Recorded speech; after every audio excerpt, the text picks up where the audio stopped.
Kami objek tertindas dengan gaji 450.000 per bulan, dan itu pun hanya dibayar 4 bulan sekali. Ijazah kami S1, tapi nasib kami lebih rendah dari seorang kuli pasar. Kenapa dia jadi guru honorer? Salah satunya karena kompetensinya rendah. Tidak bisa seperti itu, Ustaz. Nggak bisa. Dan kalaupun ada yang berkompetensi rendah, negara berkewajiban untuk mengupgrade. Kita pernah bertemu dengan seorang guru honorer, pakai celana dengan ikat pinggang dari tali rapia, ya sepatu dengan merek yang bagus, tapi ternyata alasnya tidak ada, sudah bolong. Karena kalau presiden tidak serius menangani ini berpotensi sebagai pelanggaran HAM. Pak Tamsil sekarang menjadi sosok negarawan. Saya berkat guru-guru kita, guru honorer, diperjuangkan, Pak. Are you ready? Alright, baby. Time is yours.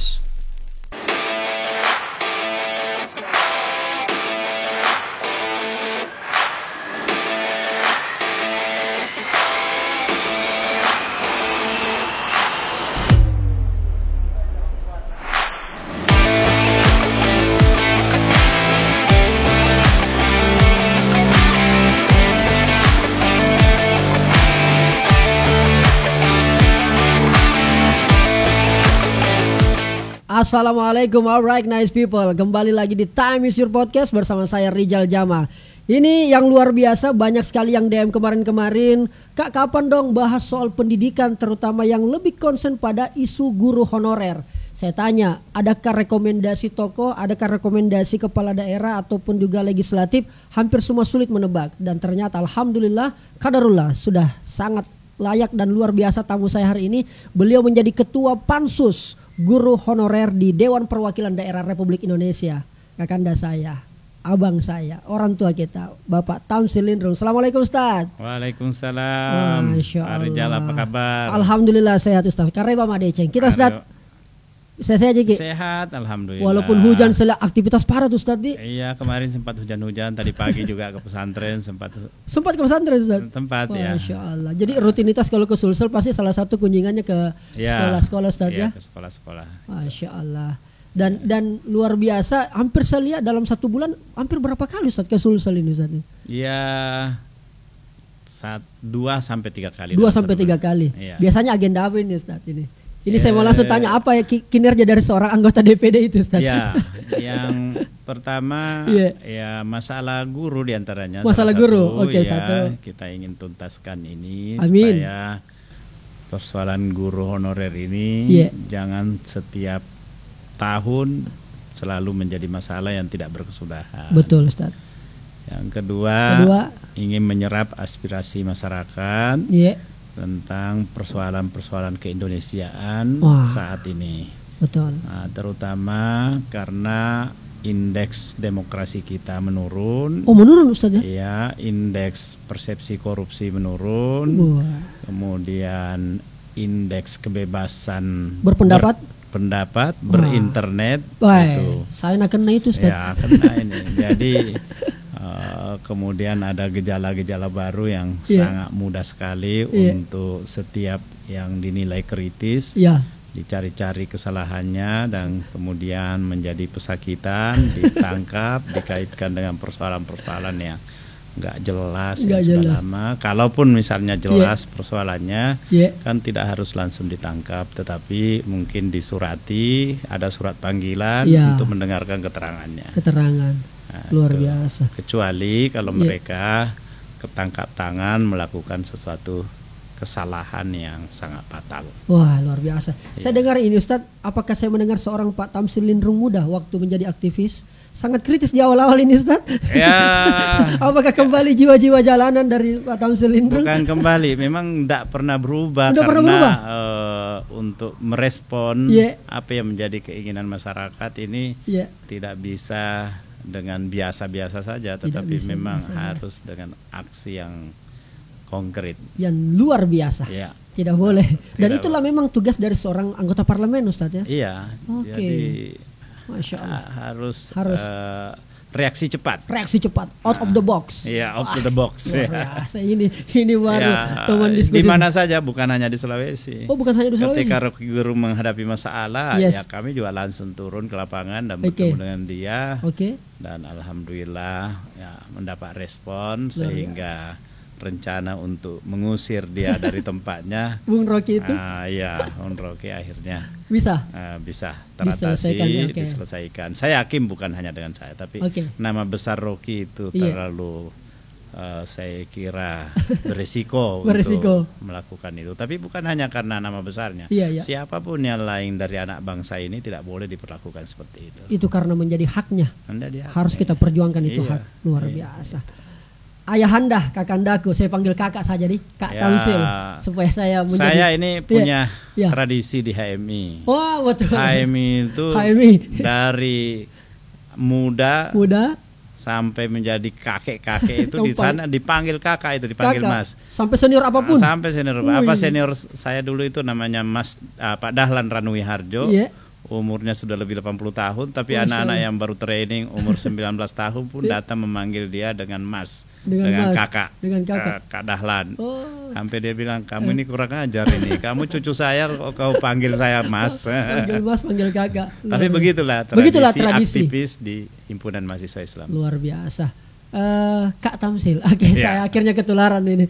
Kak, ini saya harus menyampaikan ini. Beragam juga aspirasi saya dapatkan di medsos. Banyak juga yang masuk ke saya, ke kolom komentar, DM, di chat langsung soal guru honor. Bahkan saya kalau ke daerah, Kak, itu memang banyak sekali menyampaikan. Nah, itulah kemudian tema yang kita angkat ini, Kak. Guru honor, gajinya horor. Saya minta Pak Tamsil Lindrung untuk bertanggung jawab soal guru honorer ini. Paling tidak di lembaga yang sedang Kak Tamsil sekarang ada di sana, seperti apa sebenarnya masalah dasar dari guru honorer ini, Kak? Sebelum saya bongkar apa-apa yang menjadi aspirasi mereka ini, Kak. Merinding saya mendengar pertanyaan itu. Kak. Karena saya kira bangsa ini kalau tidak menyelesaikan secara serius persoalan guru honorer ini, Kak, itu betul-betul abai dari tujuan bernegara. Tujuan bernegara. Iya. Tujuan nasional kita itu ya mencerdaskan kehidupan bangsa, dan guru honorer telah mengemban tugas-tugas seperti itu. Ya, tentu secara keseluruhan. Termasuk guru honorer. Karena yang membedakan honorer dengan yang bukan honorer itu kan hanya pada perlakuan kita terhadap mereka. Kenapa? Karena honorer itu sering terjadi ada stereotip masyarakat yang memberikan penilaian yang agak beda dengan yang guru PNS, karena di samping gajinya, samping gaji, kerja sebenarnya sama, bahkan kadang-kala honorer itu lebih berat karena dia mengejar jam kerja. Jadi kalau ada guru PNS yang tidak bisa menjalankan pekerjaannya, maka guru honorer itu sudah siap untuk mengemban tugas-tugas yang ditinggalkan oleh teman-temannya yang sudah PNS. Dan guru honorer merasa akan hal itu. Guru honorer menerima dengan ikhlas hal seperti itu, meskipun gajinya seperti kita tahu, pendapatannya jauh di bawah standar, bahkan di bawah kategori miskin ekstrim. Kalau kita mengacu kepada Bank Dunia, penghasilan yang paling miskin itu adalah 900.000 per bulan. Nah, dia 300.000. Bahkan ada yang di bawah itu, dan itu dirapel, bukan setiap bulan dia menerimanya. Kadang 3 bulan sekali, yang terjadi di Bone bahkan 6 bulan sekali. Itu pun ada potongan-potongan lagi setelah itu. Jadi itu sangat luar biasa. Dan dia hanya menonton ketika teman-temannya menerima gaji 13, menerima THR. Dia tidak ada yang seperti itu. Kemudian kenapa dia bisa eksis? Dan kenapa dia mau untuk tugas-tugas tersebut? Saya juga bertanya kepada mereka. Dia menjawab, karena guru itu adalah panggilan nurani, panggilan hati. Guru jadi, adalah panggilan nurani, panggilan jiwa. Panggilan jiwa. Jadi itu yang membuat dia eksis kalau begitu. Karena itu memang dia tidak munafik. Kami menunggu, berharap bahwa janji negara kepada kami untuk menjadi PNS itu suatu waktu akan dipenuhi. Itu harapan mereka. Kenapa mereka masih bisa eksis dengan kebutuhan hidup yang lebih besar? Ya memang dia punya kerja-kerja sampingan yang lain dan juga biasa ditopang oleh keluarga. Ditopang juga oleh keluarga. Ada yang istri guru honorer, suaminya biasanya ada pekerjaan lain, tambahan pedagang kah, atau apa. Begitu pula sebaliknya. Tapi ada memang yang tidak mempunyai pengharapan yang lain selain dari situ. Dia guru honorer dan istrinya ibu rumah tangga biasa. Mau berusaha apapun juga tidak bisa karena tidak ada modal, sehingga dia betul-betul hidup pas-pasan dengan penghasilan itu. Sehingga kita pernah bertemu dengan seorang guru honorer pakai celana dengan ikat pinggang dari tali rapia. Itu serius itu. Ya, sepatu dengan merek yang bagus, tapi ternyata alasnya tidak ada, sudah bolong di bawah itu. Jadi kelihatan bermerek tetapi ternyata dibeli di tempat loakan itu, ya yang sudah sepatu-sepatu bekas. Tugasnya, ada kejadian seperti itu. Tugasnya guru ini, Ustadz, sesuai dengan undang-undang mencerdaskan kehidupan bangsa. Mencerdaskan kehidupan bangsa. Lalu kenapa dan pemerintah kita sebagai bagian pemerintah mestinya dia punya tugas yang diemban dari negara adalah mensejahterakan masyarakat umum, di dalamnya ya termasuk guru.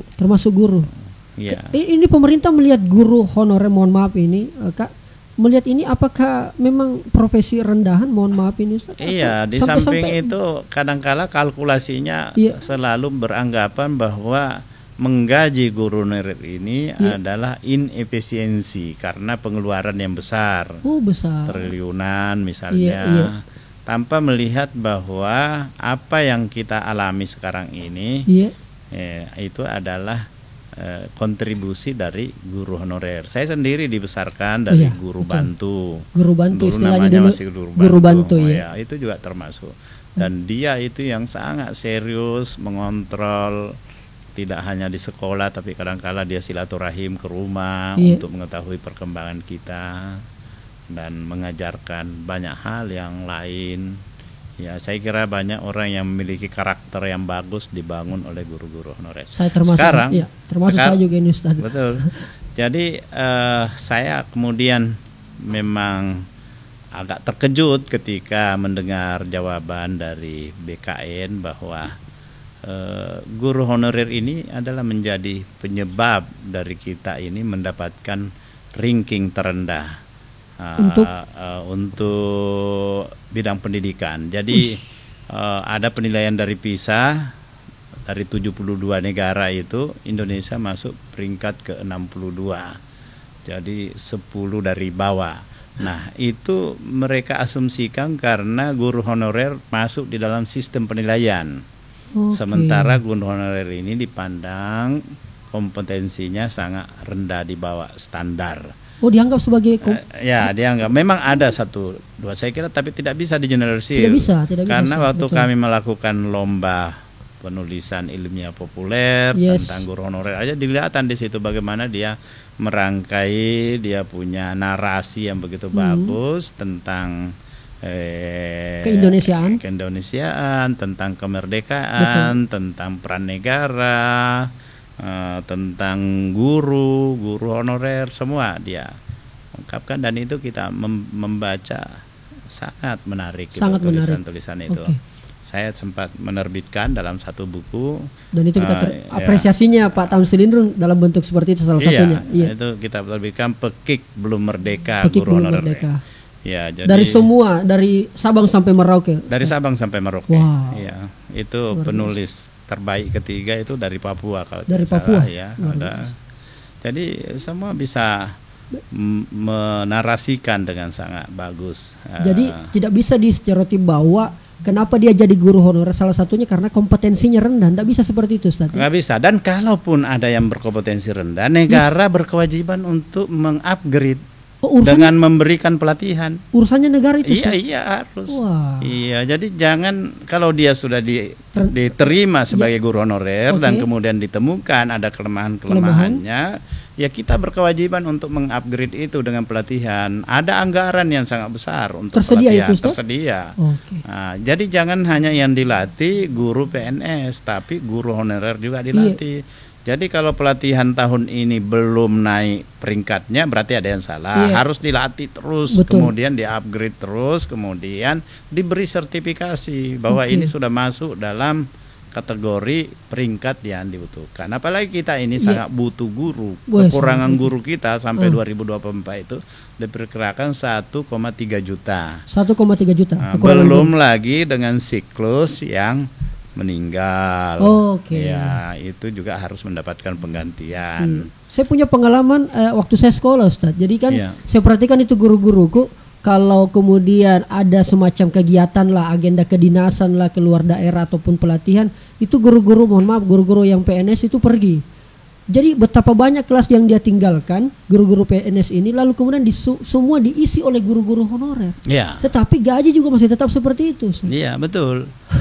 Saya kadang-kadang yang di-upgrade mereka ini juga bergembira kalau dia pergi karena dia tambah jam kerja. Tambah jam kerja. Tapi sebenarnya lebih gembira lagi kalau dia ini ditugaskan untuk mengikuti pelatihan. Ya mestinya ada pelatihan. Mengupgrade skillnya ini. Makanya saya sekarang kan sering melakukan pelatihan tentang guru ini. Jadi saya melibatkan mereka meskipun kami selaku swasta yang melakukan pelatihan itu, tapi siapa saja yang mau ikut kita ikutkan. Itu di luar dari kewenangan Anda sebagai anggota DPD? Di luar itu. Jadi saya ada sekolah, jaringan sekolah yang saya punya ini membuat pelatihan-pelatihan seperti itu. Bahkan yang terpilih kami akan kirim untuk studi banding ke sekolah-sekolah lain, baik di dalam maupun di luar negeri. Itu pribadinya Tamsil Lindrung? Pribadi, tapi saya mengorganisir beberapa kawan-kawan yang ikut mensupport. Kolaborasi. Luar biasa. Ustaz, saya agak sedikit ke teknis. Sebelum ada satu video yang akan saya perlihatkan sama Pak Tamsil Lindrung ini, yang saya minta Anda Pak Tamsil bertanggung jawab akan hal itu. Saya mau agak sedikit ke teknis ini, Kak. Iya, silakan. Pansus itu sebenarnya poinnya apa? Muaranya akan kemana itu? Jadi gini, karena ini terlalu banyak keluhan yang kita dengar dan kita tidak melihat ada keseriusan dari negara untuk menyelesaikan masalah ini. Keseriusan negara maksudnya presiden? Ya, termasuk dengan semuanya. Karena kalau presiden tidak serius menangani ini berpotensi sebagai pelanggaran HAM dan itu akan ke presiden. Karena itu saya sudah meminta ke presiden supaya memberikan perhatian yang serius terhadap hal ini. Salah satu rekomendasi kita nanti itu termasuk merekomendasikan untuk mendahulukan pembangunan jiwa dibandingkan pembangunan badan. Karena itu pembangunan infrastruktur ini yang ada direm dulu, yang bisa ditunda dulu untuk menyelesaikan persoalan guru honorer ini. Ini sangat penting. Harus ditekankan bahwa dari mandatory spending 20% dana pendidikan untuk pendidikan ini harus jelas dialokasikan, pengarus utamaannya itu adalah untuk guru honorer. Kita tidak mau lagi nanti mendengar ada lagi guru-guru yang terabaikan atau kalau perlu tidak ada lagi sama sekali guru honorer. Yang ada guru PNS semuanya. Jadi warga negara terkait dengan guru ini adalah semua kelas 1. Jangan ada yang dijadikan sebagai warga negara kelas 2. Kita suka mengklasifikasikan warga kita dalam peringkat-peringkat level-level tertentu. Level-level yang kita sendiri yang membuat dikotomi dengan peran-peran yang sebenarnya negara sangat membutuhkan secara keseluruhannya bersama. Berarti Anda meminta kepada Pak Presiden untuk berhenti bangun itu ibu kota baru? Dan infrastruktur lain yang banyak menghabiskan anggaran negara. Banyak. Prioritaskan manusia. Tunda dulu pemindahan ibu kota. Tunda dulu pembangunan kereta cepat Jakarta-Bandung. Itu tidak terlalu urgen. Jakarta-Bandung kita tempuh dengan darat itu sekarang ini kurang dari 3 jam. Mau secepat apa lagi yang perlu kita lakukan untuk itu? Ada juga penerbangan ke sana. Apalagi tidak lama lagi ada taksi udara. Taksi udara, betul. Yang betul. mau dengan taksi udara bisa harganya mahal juga itu, Ustaz. Ya, saya kira nanti akan ini semua tidak akan ada efisiensi, semua bisa menjadi murah. Tapi jelas dengan kereta kalau penumpangnya cuma berapa, karena sekarang juga sudah mahal untuk naik kereta itu. Kalau saya berempat kan saya harus mengeluarkan paling enggak 2 juta. Padahal kalau saya naik mobil sewa Alphard aja ke Bandung kan cuma berapa. Atau lagi kalau punya kendaraan sendiri ya kita menggunakan itu lebih bagus dan lebih santai dalam perjalanan. Baik. Yang ditempuh juga sama, kurang dari 3 jam. Baik, Kak, tadi kita mau sampaikan ke Presiden, dalam hal ini ke negara, ke pimpinan negara. Iya. Seberapa kuat power dari DPD? Itu terserah respon Presiden. Tapi yang jelas bahwa kami ini akan bersama dengan yang lain, diantaranya dengan Komnas HAM. Komnas HAM sependapat. Dilibatkan juga itu. Iya. Jadi kami ini memanggil semuanya dalam rapat pansus itu, termasuk Komnas HAM. Komnas HAM sudah memberikan rekomendasi lebih dari 1 tahun, tapi tidak ada respon dari Presiden. Itu sangat disayangkan. Baik, Kak, saya akan putarkan satu video. Ini silakan. Salah satu dari guru honorer yang ada di Indonesia. Kemarin juga sempat melakukan berbagai macam untuk meyakinkan, meminta untuk diakui, meminta untuk diperhatikan, terutama soal kesejahteraan, kedaulatannya sebagai guru honorer. Waktu itu dia sempat juga mengikuti RDP juga di Senayan, di DPR dan sebagainya. Tapi yang dari Jawa Barat mungkin ya? Iya, salah satu dari Jawa Barat. Dia kenal baik dengan saya. Coba kita nonton sekali lagi, Ustaz. Kita coba. Rekan-rekan seperjuangan yang saya sangat banggakan, juga wakil rakyat yang berada di pinggir saya dan belakang saya. Terima kasih Bapak.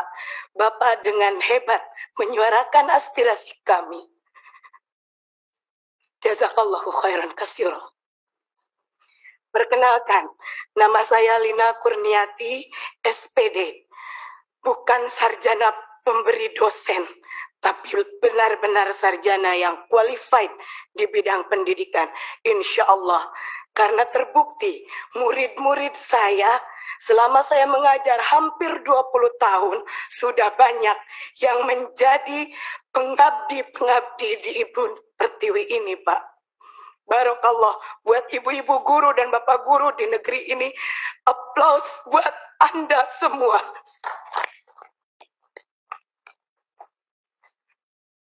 Bangga saya bisa duduk di sini memangku amanah yang sangat besar, Bapak. Banyak yang ingin saya sampaikan, sampai-sampai emosi saya tidak tertahan. Saking gembiranya bisa bertemu dengan para wakil rakyat yang insya Allah akan amanah menyampaikan pemberi suara yang berkeluh kesah. Bapak, bukan kami ingin diistimewakan.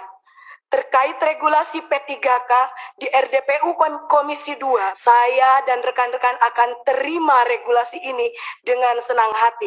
Meskipun kami mengharapkan Kepres PNS tanpa tes untuk guru-guru, karena kami layak. Kami pentransfer ilmu. Kami itu jantungnya negeri. Saya yakin dengan adanya RDPU ini, semua pemangku kebijakan yang ada di negeri ini mendengar kalau kami objek tertindas. Sudah jelas di Dapodik kami ada, tinggal diangkat. Sudah jelas dedikasi kami, tinggal diberi SK. Kami tidak meminta gaji yang spektakuler, tapi kami ingin diakui. Pak Jokowi lihat kami, karena kami di Dinas Pendidikan, kami pendidik. Maaf Mas Nadhim, statement Mas Nadhim membuat polemik baru di antara kami semua.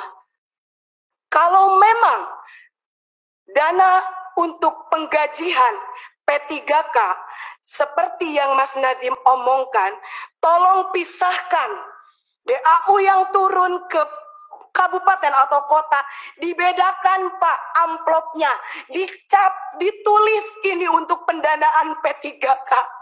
Kami bukan boneka, Pak. Kami bukan boneka yang bisa digonjang-ganjing. Sampai saya mikir,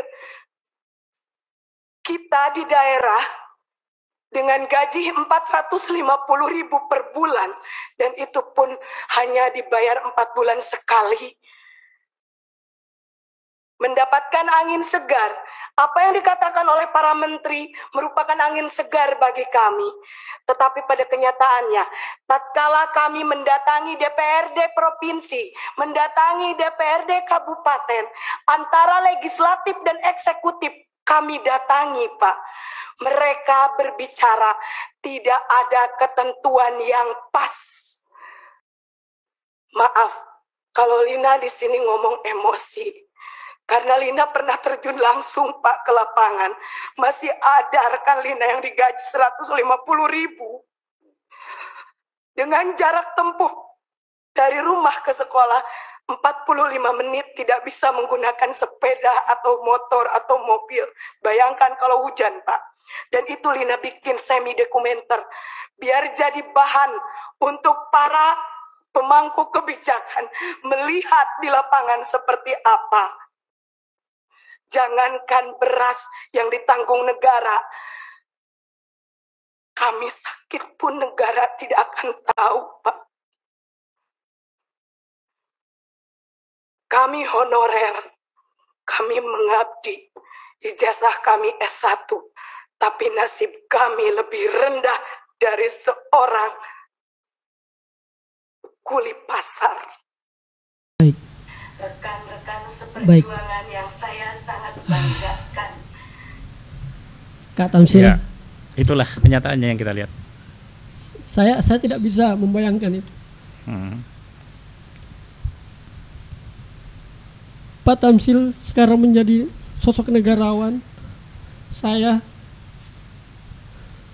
berkat guru-guru kita, guru honorer, diperjuangkan, Pak. Ya, kita sudah menyampaikan. Ya. Saya terakhir kali itu mengundang Menteri Pendidikan, Mas Nadiem, Menteri Dalam Negeri, Menteri Agama, Menteri Keuangan, dan Kepala BKN. Ya. Kita rapat gabungan. Ayo kita berkomitmen menyelesaikan masalah ini. Ya, komitmen itu kemudian lahirlah bahwa ini kita akan tuntaskan, persoalan ini tidak akan berlanjut, semua harus berakhir paling telat di tahun 2023. 2023. Yaitu komitmen, dan secara bertahap sudah ditentukan langkah-langkahnya. Nah, meskipun berakhir itu dengan kira-kira ada yang menjadi PNS, ada yang menjadi ASN P3K. P3K ya. Cuman kami tetap meminta supaya yang P3K pun ini adalah langkah awal menuju PNS. Semua harus melalui itu dulu. Ya, semua harus jadi PNS. Di ujungnya harus PNS semuanya. Harus PNS. Dan itu dites, Pak. Ada yang dites, tapi kita menekankan itu proses administrasi saja. Berkas. Iya, berkas. Jadi kalau tidak lulus, ya kita berusaha untuk membuatnya dia bagaimana supaya dia lulus. Karena itu harus ada komitmen yang standarnya paling rendah tetap diterima, dan setelah itu adalah diberikan pelatihan-pelatihan, di-upgrade. Jadi semua harus diterima. Mereka sudah mengabdi puluhan tahun, tiba-tiba sekarang kita menganggapnya bahwa dia tidak memenuhi syarat. Itu sangat keliru itu saya kira. Dan itu tidak adil, Kak, ya? Tidak adil. Bahkan ada yang lebih aneh, ada yang sudah dinyatakan lulus dalam Panselnas, Panitia Seleksi Nasional, tetapi karena setelah bertahun-tahun dinyatakan lulus tidak dikeluarkan SK oleh Bupati, maka dianggap kedaluarsa, sehingga mereka ini dinyatakan ya tidak lulus. Hanya karena persoalan SK Bupati. Dari Bupati. Bupatinya tidak mau mengeluarkan SK karena memang sudah ada satu edaran, bahkan peraturan pemerintah yang dikeluarkan bahwa bupati itu tidak boleh mengangkat lagi guru honorer. Itu didasarkan. Padahal ini bukan bupati yang mengangkat, diangkat, ditetapkan dan lulus dan akan lulus dalam Panselnas. Cuma bupati disuruh meng-SK-kan dalam kaitannya dengan pengkajian.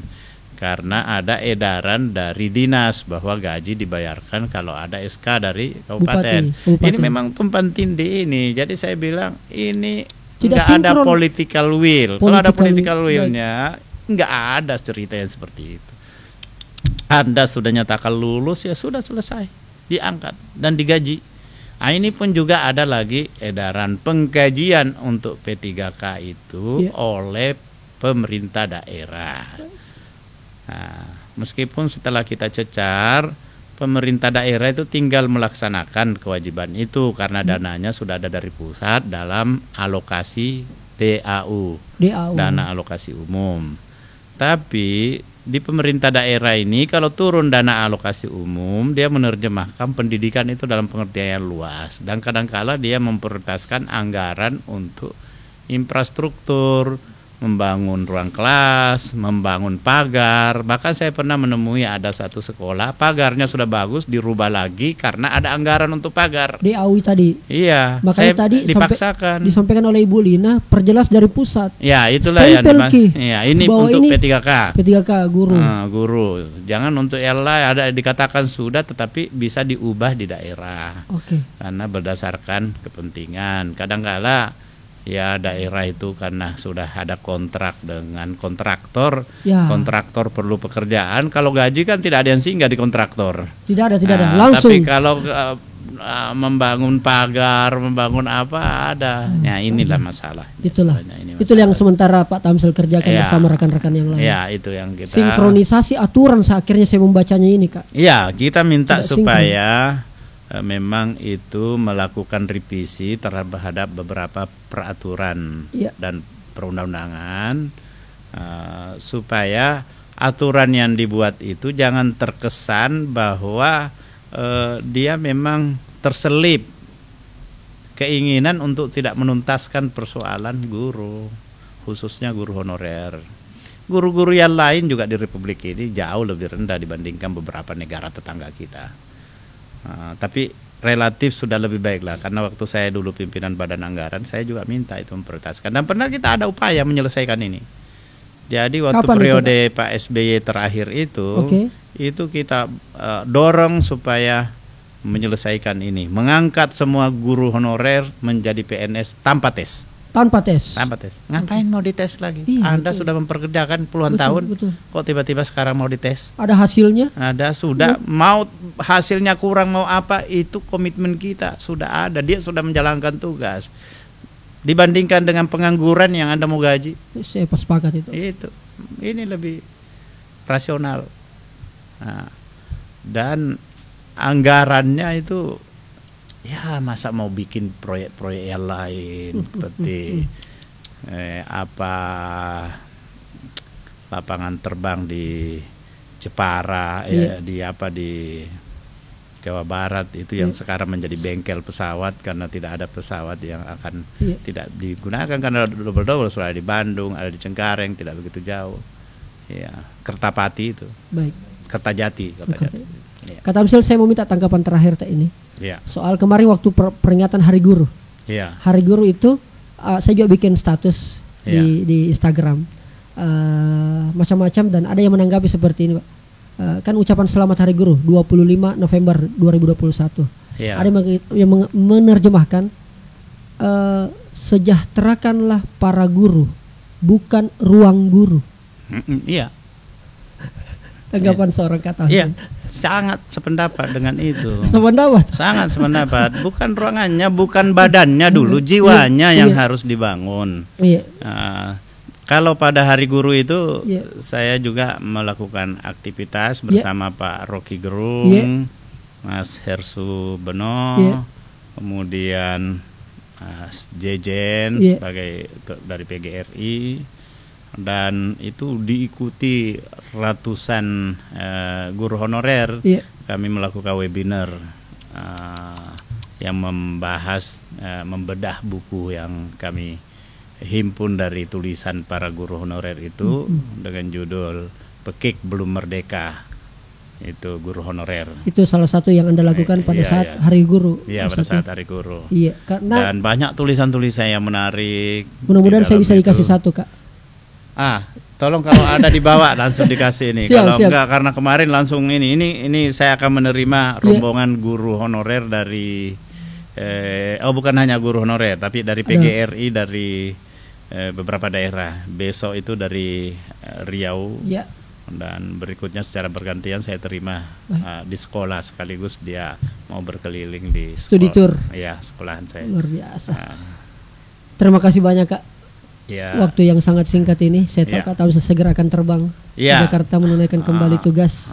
Dan ini agak deg-degan ini karena saya ada acara di Jakarta yang kalau penerbangannya delay, saya tadi baru diberitahu ini hampir semua penerbangan delay terus. Jadi saya minta supaya di booking untuk beberapa penerbangan, mana aja yang terbang lebih duluan akan segera ya. Baik. Terima kasih banyak, Kak. Luar biasa. Saya juga terima kasih, luar biasa. Ya, kita support terus ini. Amin. Podcast Ban Rijal ini. Siap. Insya Allah sukses terus. Apa yang Anda lakukan ini adalah satu bentuk yang pengabdiannya luar biasa. Amin. Pesan-pesan yang sangat penting ini bisa cepat sampai kepada teman-teman semuanya. Terima kasih. Bagi-bagi peran aja nih, Ustadz. Iya. Pak Tamsil Lindrung di meja Senayan, di meja parlemen, kita di meja podcast. Kita selesaikan di media sosial. Iya. Sehat selalu. Sukses podcastnya terus lancar. Iya. Dan kita doakan guru-guru honorer buat teman-teman, Bapak, Ibu semua yang memiliki beragam tanggapan, silakan tulis di kolom komentar dan insya Allah komentar itu yang akan juga saya akan kirim langsung ke Pak Tamsil Lindrung untuk menanggapi. Iya. Siap, Ustadz ya. Makasih. Iya. Sama-sama. Alright, thanks.